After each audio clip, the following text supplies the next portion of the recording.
Have you ever wanted more pleasure in your life? You're in the right space. Hey, it's Rachel. I've been intimacy coaching for 10 years, so I've been doing this extended series all year long, talking about ways to incorporate pleasure for you and also the partnered relationship. And August has been all about things your woman wants you to hear, okay? And we are listening to the series with open hearts and open minds because it's not about criticism. It's about disconnect, right? So for some ladies, they feel like they've been telling you all along what they need and want, and you're not hearing them. It's usually a communication problem. But there's the other side of the fence of women who don't even know what they want, but they've been told by society that as a man, you're going to know and you'll check all those boxes. So let's talk about some important things, okay? Today, what I want to talk about is women's distractions when it comes to physicality. Now, I did a whole video where I talked about like getting the brain and the bodies together, and how at my in-home party experience, I usually jokingly tell ladies that as you head into the bedroom, you're thinking about your laundry list of chores. You're thinking about the boob that they're touching that's incorrect, or the fact that there's dust on the fan, or you have plans on Friday.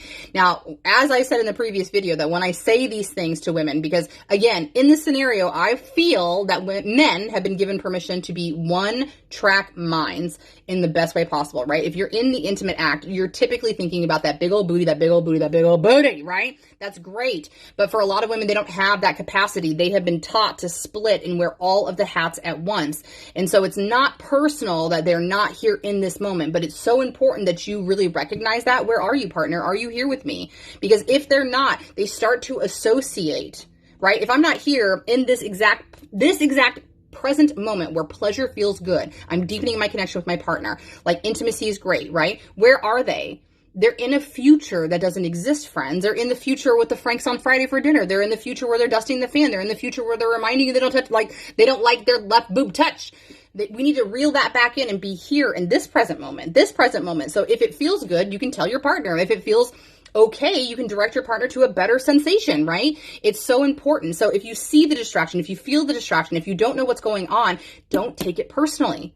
It's not that she doesn't want to be there with you. It's definitely not that she doesn't want to feel good. It's that she's been conditioned to take care of everybody else other than her, so she can't even get into this moment.